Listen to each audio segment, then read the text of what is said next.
Ladies and gentlemen, welcome back to the 3 Under Par podcast. This is a golf podcast where Little White Ball's life. I'm your host, Scotty T, and I'm joined by my co-host, T-Bone. T-Bone, how are you doing, my good friend? Doing good. It feels like December 26th right now. It's almost like it's all over. But still a lot of good golf months left. But in terms of pro golf, we don't really have anything until the Ryder Cup. So kind of a weird feeling that it's over this early. But I guess an okay major year. I don't know. We'll get more into it. But Yes, absolutely. Well, first off, we want to start off with congratulations to Brian Harman, champion golfer of the year. If you go back and run the take, T-Bone, I'm pretty sure both of us picked Brian Harman to win. So not a shock of any. No, I'm just kidding. The guy came out of nowhere, but I mean, he played some unbelievable golf, and especially on that Sunday when the weather conditions were terrible, he rose to the occasion. And so we're here. I'm going to talk all about it, break it all down, talk about the leaderboard, Rory McIlroy. It's another year gone with Rory McIlroy not winning a major, but to your point, kind of an interesting year in majors, starting off strong and then finishing up with Wyndham Clark and Brian Harman. I don't know. We're going to talk all about the state of golf post-major championship, and then maybe even a little sneak preview for some current Ryder Cup standings as well. Before I dive into the T-Bone, we got to show some love to our sponsors. First off, Drink-A-Buddy. Go to drinkabuddy.com. Use promo code 3UNDER. Drink-A-Buddy, it's a pill you take with the last drink. Look, it's not the necessarily hangover cure, but it will help curb that hangover. Just makes you feel a little bit better, a little more sprite. You're not as sluggish in the morning. And especially if you got those morning tea times, Drink-A-Buddy is there to help you not miss tea times. T-Bone, I know you're a fan of Drink-A-Buddy.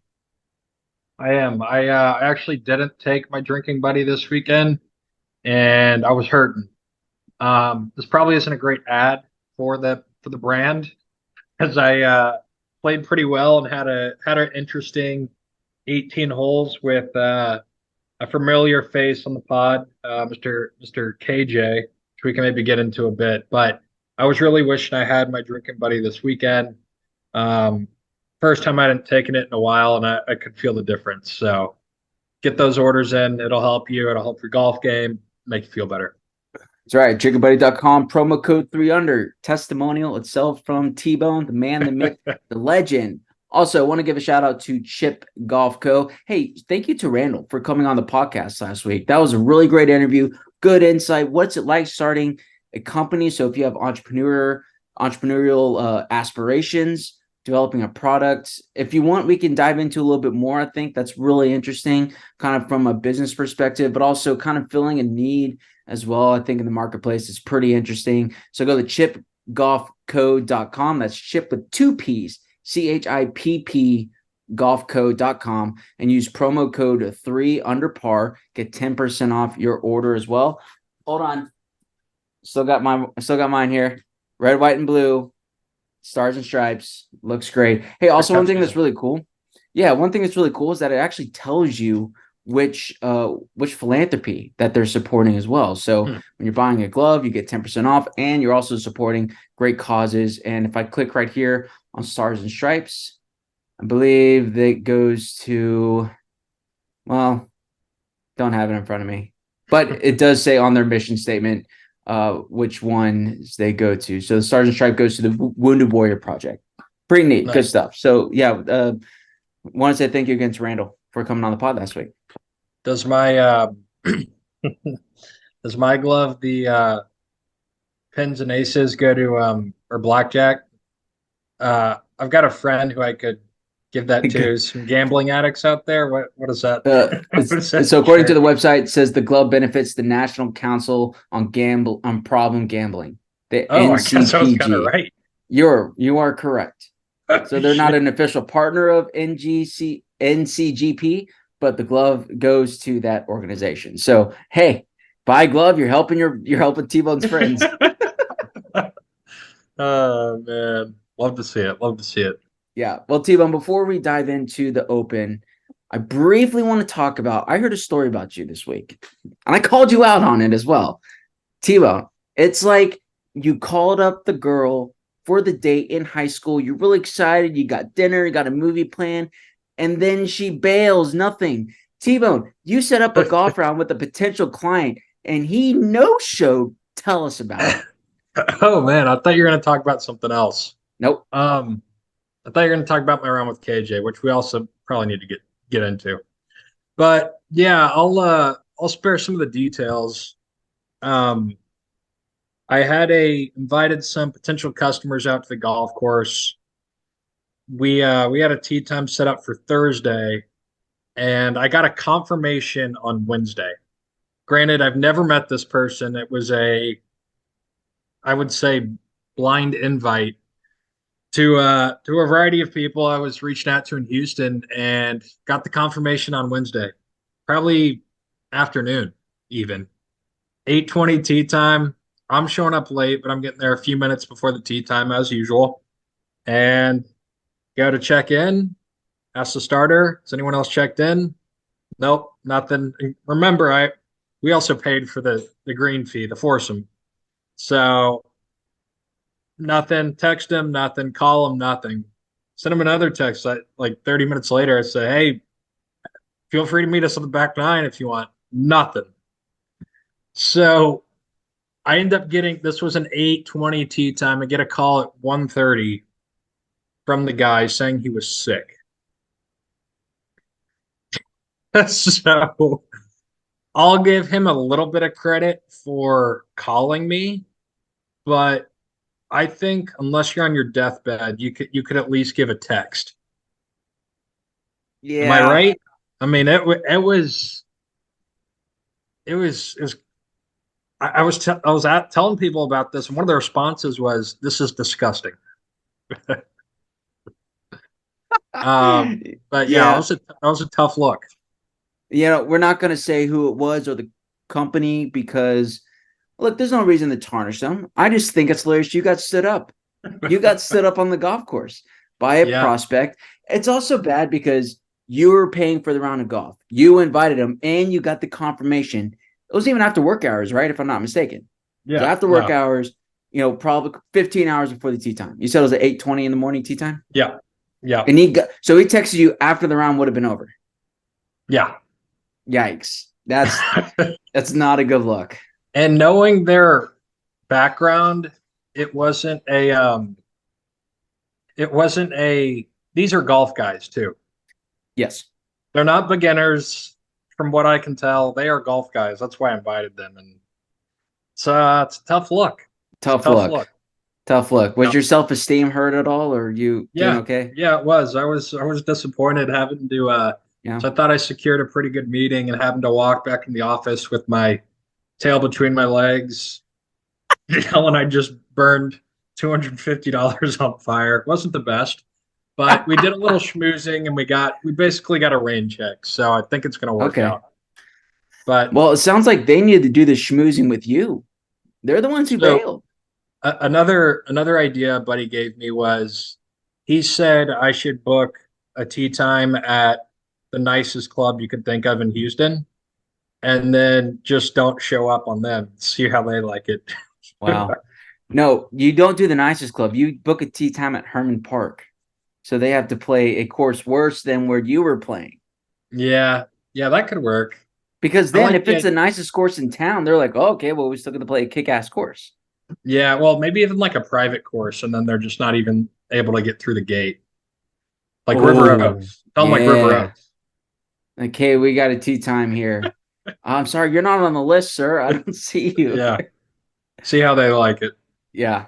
Well, also, T-Bone, very briefly here, you played with KJ. So for those who are familiar for our new listenership, we are 3 under par pod.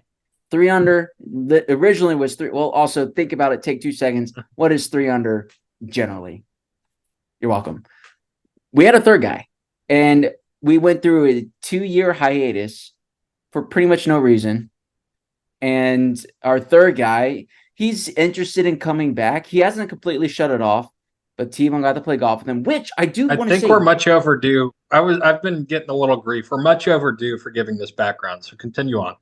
Well, I want to give a shout out to KJ because KJ got engaged recently.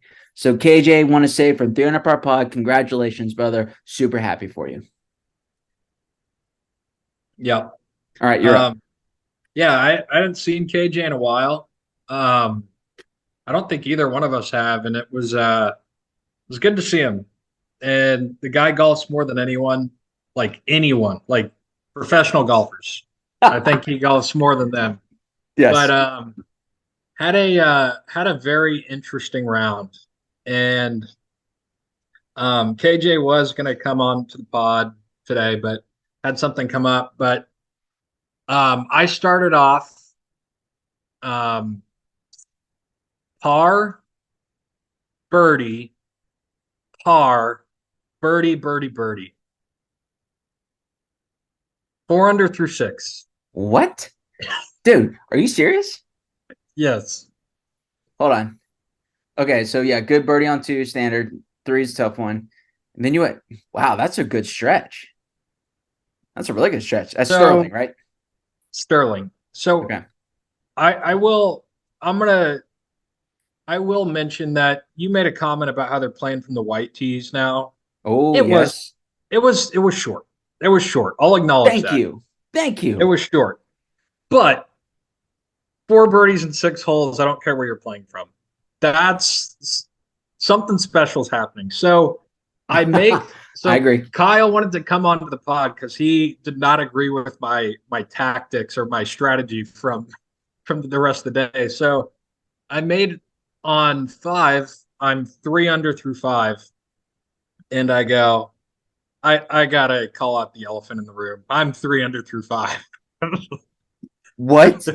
That's like the pitcher calling himself on a no-hitter. Yeah, yeah. I want to talk about these things. I feel like if I'm bottling it up and not talking to anyone, it's almost more pressure on me. So I'm more of the let's go with the flow. Let's see what happens. Bomb my drive on 6, hit it right of the green, get up and down, make birdie again. So Wow. I'm 4 under through 6 at this point, and I'd already acknowledged it, and everyone knows what I'm at this point. And then I kind of make a nervous bogey on 7, 8, rally back, birdie on 9. Okay. That's a 33 on the front, 5 birdies on the front 9. Wow. That's solid, T-Bone. So it could have been a very special day, and the wheels just came off. I I heard you did not break par. I didn't. I Oh, didn't. man. It started off hard double, and then I got it back together. So I was 1 under, made another bogey, part a few, and I was going into 18. Absolutely blister a tee shot with a driving iron. Got about 110 in, and the pin's about 2 paces off the front of the green. Just catch a little heavy, dunked it in the water, Oh, no. and just the most disappointing 74 I've ever fired in my life. Wow. When was the last time you But broke 75 too? Like, not I feel like on Herman. it's pretty recent though, right? You've been saying you've been playing pretty well. I've been playing a little bit better golf. I mean, going under 75 is about as good as it gets for me now. So this was a good round, but it was disappointing. It leaves you It wanting was more. very disappointing. What? It leaves you wanting more, doesn't it? Yeah, it does. It does. So I've got maybe not as a fan, but as a player, I've got the golf bug bad right now. Mm. And it feels like we're getting there. The game's getting there. So um Which I need to text you and Tolson. I think we can get a date on the calendar here soon, like after work, something love like it. that. Yeah. Yeah, Yeah, we I'll haven't let you played know. together in forever either. So yeah, need to anyways, a humble brag, but I was proud of this round and equally as disappointed in this round because it could have been special, but Yeah. what are you gonna do? You know, golf will do that to you though. That's one of the reasons why we love the game. Also, one of the reasons why we hate the game. You know, one of those things whenever I play, sometimes I just have to, like, if I miss a simple putt or something, I'm like, golf is fun. Golf is fun. I promise golf is fun. More talking to myself on that. It's a joke that kind of lands. Got to be there. But Yeah, yeah, 74 though. That's a good round considering it. So we went 33-41. yeah. Oh, Oh man. Double on 18. Yeah. Oh well. Did you beat No, KJ? I didn't. Yikes. Thank you, 3 jacked 18 for a 71. You played good. Well, it's because he plays from the whites every time. Dude, seriously, Uh, that course can be tough from the tips, but it is so short from the whites. You just hit over all the trouble. yeah. No, it wasn't bad. I mean, it wasn't. I felt like Bubba Watson out there on some holes. A lot of wedges. But there's also some kind of tough holes out there. More the back nine's way harder. Yeah, But agreed. anyways, um, maybe we jump into the open from here. Champion golfer Enough of the about year, me. Brian Harman, Royal Liverpool. A pretty good week, I would say. There was a lot of anticipation going into this week. Who's going to come out on top? Is Brooks going to win? Is Rory going to break his major drought? And then all of a sudden, Brian Harman just from the clouds comes out of nowhere. I mean, but I'll tell you what, he put on an absolute clinic. He went 67, 65, 69, and then 70 again on those tough conditions on Sunday when it was absolutely raining. I think what really set him apart, T-Bone, I'm looking at the scores here, it's got to be the second round. The second round when he shot 74, that's what gave him that 4 or 5 shot cushion. Did you say And then 74? he shot 65 on round two. So 100% agree. I didn't Yeah. do my golf journalistic homework this weekend. I'd watched a lot of Sunday, but the one thing I did watch was him on Friday. The scores were going up, and he just bulldogged it. No pun intended, Georgia Bulldog. But the dude made eagle on 18 for a 65 and was like really seriously separating himself from the field.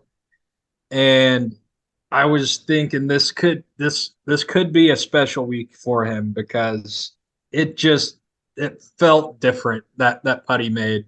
Um, I feel like Brian Harman is always in contention at the Players Championship Thursday, Okay. Friday. I don't know. I always see him and he fades away. So I was kind of expecting that, but that that that finishing hole on Friday was special. So um, yeah, that Yeah, I mean, look, if you let's say you take him out of the equation, that's a really good leaderboard. He ended up winning by 6 shots, but second place at -7 was Tom Kim, Seb Shaka, Jason Day, John Rahm, Emiliano Grillo, Roy McIlroy, Cameron Young, Max Homa. These guys and Tommy Fleetwood, like these all guys are 2 or 3 shots within each other. It's just Brian Harman separated himself. so He got that dog in him. Just again, it's not out of nowhere though. That's what's weird. But it feels like it. It's very strange. he's been on the PGA Tour for like 16 years, which is extremely impressive. It is it is pretty much out of nowhere. I mean, everyone who follows the PGA Tour knows who he is and Right. has followed him to an extent, but I think Like this we all was know who he is, but yeah. What was honestly, I'm happy for him, and he just an absolute dominating performance. But it was almost going into Sunday. I was thinking this was going to be a bummer of a tournament, no matter how it turns out. If he runs away with the field, runs away from the field, I'm going to be bored. If he collapses, it's such a big of a collapse that I'm actually going to feel bad for him. I wouldn't really like to see that happen.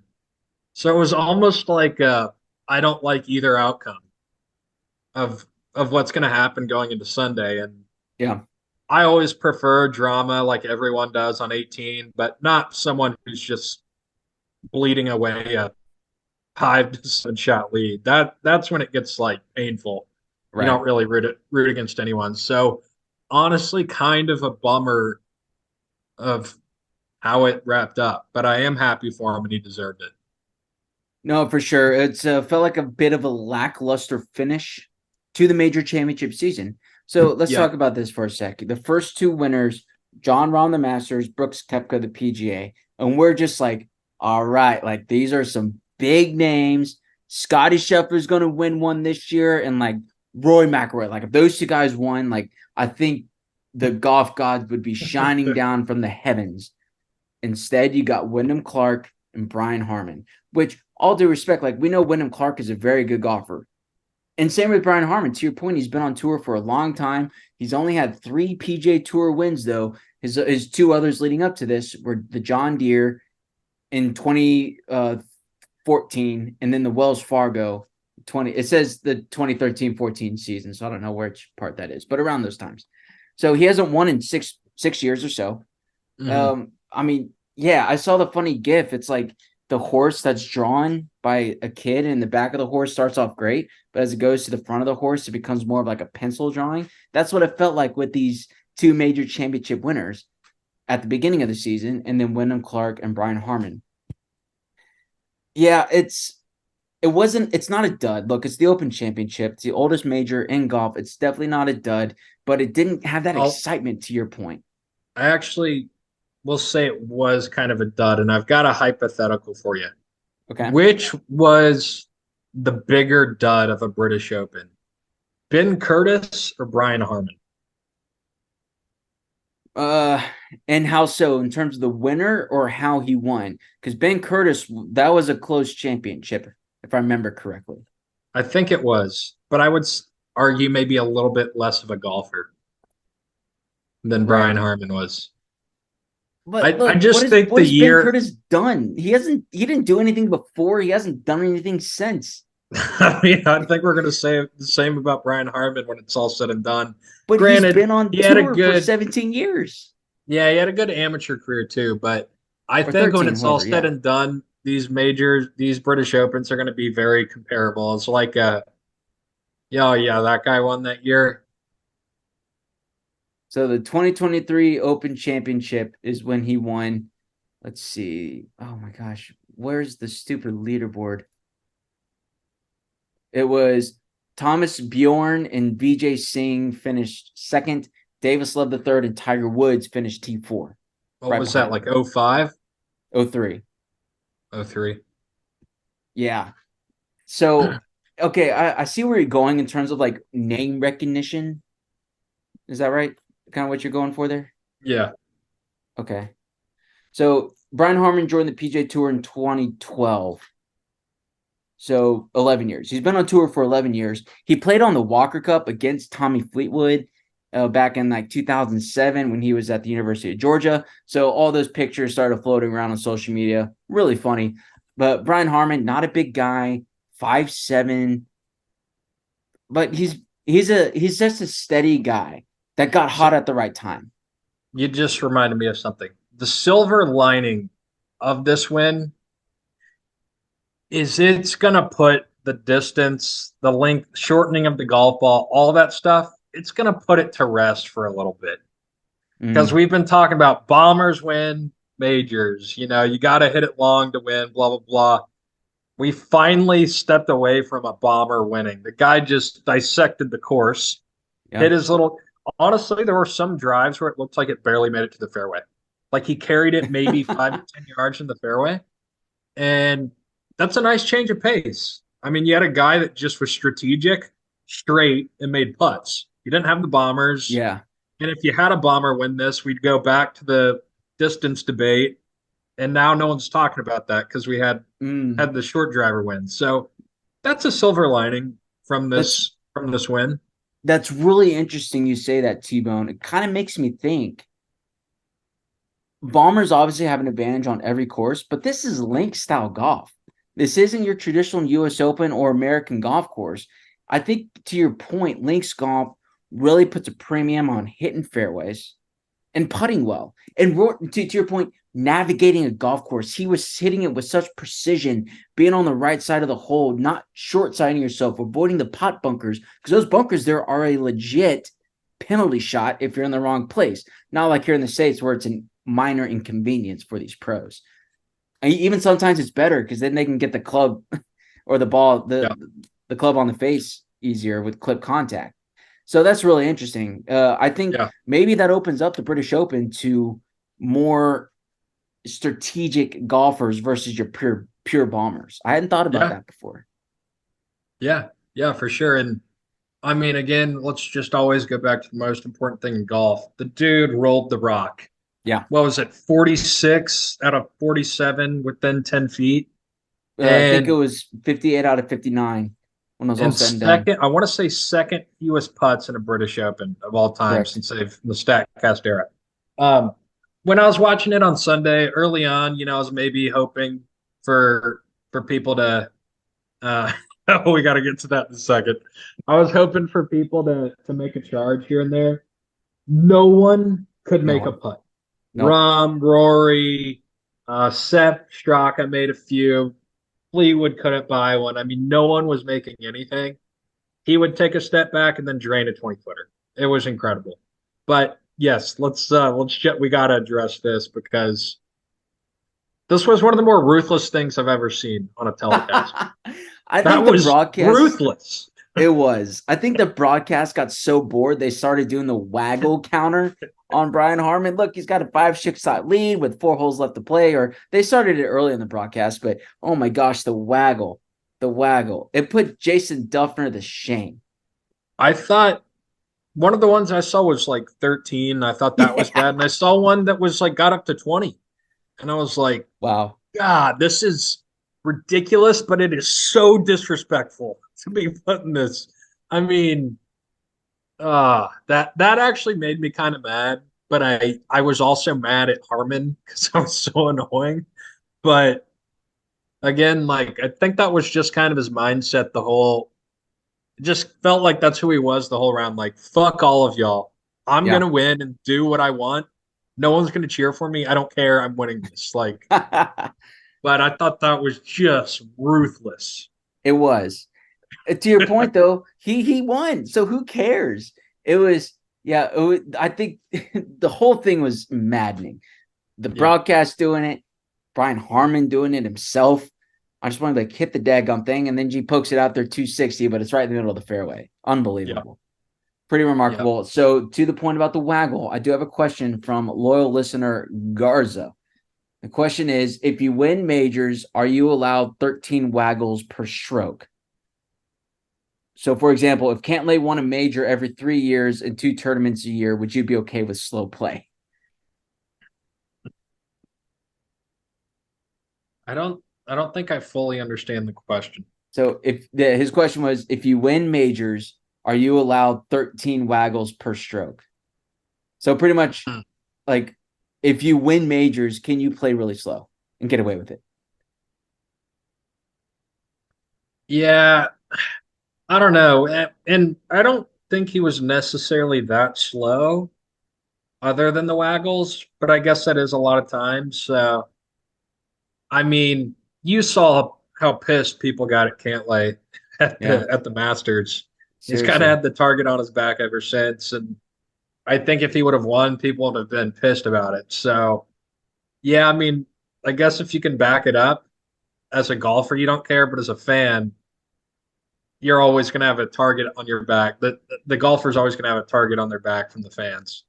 Yeah, I think it's the slow play thing is one thing you never want to be tagged with as a golfer, because I feel like for us as a fans watching the broadcast, it doesn't really matter to me because they're cutting the shots here or there. It's hard for me to get a pace of how fast they're playing because Yeah, even before they've gotten really strategic with Cantlay, they cut to him right before he hits the shot. They don't necessarily show his entire pre-shot routine anymore, or it's either that or yeah, they'll record it and then go back to it. So yeah, no, I think it's a really interesting question.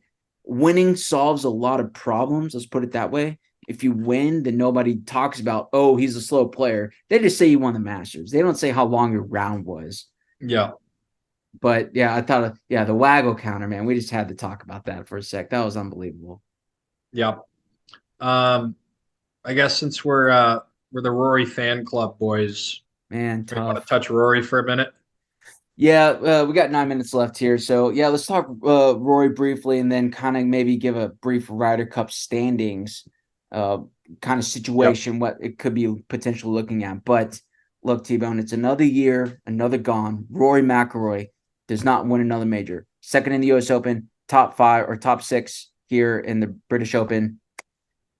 T-Bone, that puts him at 10 years now that he has not won a major championship. Going in the next year, it will be a decade. That's a really long time. That is shocking to everybody. It's not a lost year because he was in contention, but man, it hurts. It hurts. Yeah. Same shit, different year. I mean, these Yeah. Sundays where rooting for Rory, where he's got no chance, but he's trying and he's kind of close. I mean, it's pretty classic, unfortunately. Um, but again, being optimistic, he still has a lot of time left, and he's Yeah. one of the best players in the world. So we'll see what happens. It was disappointing, but again, he just couldn't buy a putt, and he was honestly too far back. It was never going to happen this week, I but know. He disappointing. mounted a charge for what 300 through 6 on Sunday, and you're like, oh boy, here we go, heating up. Yeah, And then fizzle out, makes a bogey on 10 or whatever it was, and just yeah. couldn't keep it going from there. It just See, hurts. Rory shot 33 on the front, couldn't hold together. It Yeah. just happens to us, Well, we're practically the same player. I will say this, and you can put this on record. I'm not going to pick Rory McIlroy for another major until he wins. I'm not ready to get broken again. I'm not ready to have my heart broken like that. Look, I will ride or die for Speed, though. Speed, whenever he's in contention, insert Michael Scott gif. There's no doubt about it. I'm ready to get hurt again. I'm done with Rory. I can't do it. Give me Speed. I will die on the hill with Speed for some reason. Don't ask me why. I don't know. I think to your point, Scott, you said it before. He is living the dream that we thought and hoped that we would live. But Yeah. I'm out.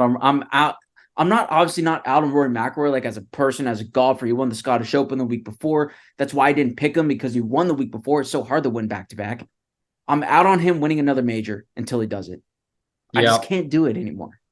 I fell into the trap a wee bit too hard this year. I think I picked them for every major. Um, I'll give credit to another podcast, No Laying Up. They always make the joke that who's throwing the Rory party, and they always talk about how they bought all the cake and they bought all the decorations, and then like No. a storm came in, it wiped it away. So, Oh, um, yeah, I mean, Masters. I mean, someone needs to slap me if I pick him for the Masters next year. That is going to be the storyline for 6 months. 10 years since Rory's last major can complete the Grand Slam heading into the Augusta. I mean, that is going to be so damn annoying. Just start the headlines now, honestly. Um, but yeah, no, I agree. I can't fall into this trap.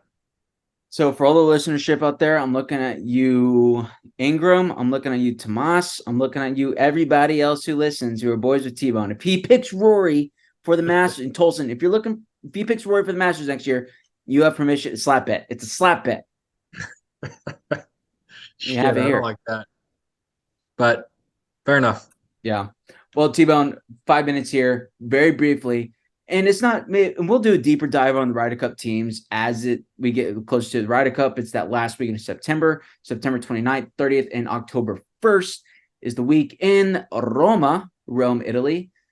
There's just one really interesting point here. So top 6 get the automatic onto the team, and then there's 6 more picks after that. It's more the picks that I'm curious about, and one person in particular is Justin Thomas. Justin Thomas shooting an 81 again on Thursday at the Open. I think he followed up with a 73, if I'm not mistaken. He missed the cut. He did not have a good year this year. Plain and simple. Justin Thomas did not play very well, which was strange considering he won a major last year. Let's not forget that. And he has also been a heart and soul of the Ryder Cup teams. We're going to talk a lot about this, again, the closer we get to it. But on the outside looking in, Zach Johnson, there's a lot of pressure to pick other players. Guys like Colin Morikawa, Sam Burns. Sam Burns might have a better argument right now in terms of this year's play.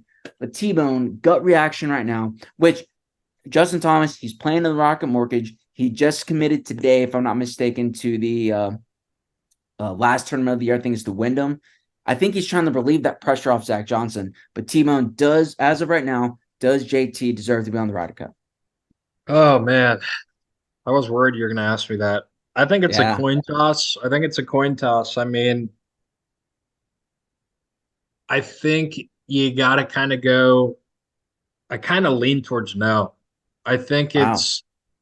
I think with the Ryder Cup, it's tough because you love the veterans, but I'd almost favor momentum, especially when he's been playing this bad. So I think, I mean, there's so many guys that you could argue, like Ricky Fowler, Wyndham Clark. I mean, a lot of these Yeah. guys are going to be probably neck and neck, Brian and they've Harman. been playing better all year. But I mean, the experience of a Ryder Cup is really important. So Right. um, I think you Well, could what's go either way. interesting, yeah, if at the beginning of the season, if you had told me that Wyndham Clark and Brian Harman would be automatically in, not even picks, like if you would have told me Wyndham Clark would be a pick, Are I could they understand that. automatically in? They're automatically in as at this point right now. Brian Harman Oh, winning the Open Championship all but guaranteed him a spot on the Ryder Cup team. So now on wow. the outside looking in, this is automatic. Or on the outside is Max Homa, Cam Young, Jordan Spieth, Keegan Bradley, Colin Morikawa, Ricky Fowler, Sam Burns, Justin Thomas, a few other people, Tony Finau. Like those are Is some Brooks studs, is man. Brooks guaranteed? Brooks is guaranteed right now. But to your point, so to that point, Dustin Johnson's on the outside looking in. Yeah. It's a very interesting time right now because we're running out of time, unfortunately. But maybe we'll do this next week, T-Bone, or Yep. 2 weeks later. Maybe a Yeah. pros and cons. Does JT to be on the list? Who would you pick if you were Zach Johnson to be on that roster? But let's not forget, JT played really well 4 years ago when it was in France. Pretty much the only American who did well. We haven't won a Ryder Cup in Europe since like 1994. So it's time. You Yeah. need your dogs. You need that experience. But we'll Yep. see what happens. Love it. Team, I think that about wraps it up here for this episode of the 300 Per Pod. We appreciate you, the listenership, for sticking with us. Let us know what your thoughts were of the Open Championship, Brian Harman winning, or any other headlines you think we missed. Let us know in the comment section below or send us an email. All of our contact info is in the description below. Follow us on the social media at 300 Per Pod, the number 300 Per Pod on Twitter, Instagram, YouTube, TikTok, wherever. We're there. Thanks to our sponsors, drinkabuddy.com, promo code 3under, and then you can go to chipgolfco.com, promo code 3underpar for 10% off your orders. If you live in the Hill Country, go check out Waterloo Turf, because Waterloo Turfing, we did it to our yard. It's the best. T-Bone's jealous because it is awesome. So contact Lance at Waterloo Turf, and then T-Bone, show some love to the Paisley Paisley House. House. Paisley House. Looking to do any kind of decorations, home furniture, you name it. Joni's got it. Head over to Paisley House and tell her 300 sent you. There we go. Hey, we appreciate you, the listenership. Again, this podcast is so much fun to do. Couldn't happen without you, the listenership, to help grow this podcast. Great week. Major championship season is officially over. We're close to the playoffs and the Ryder Cup. It's going to be electric here.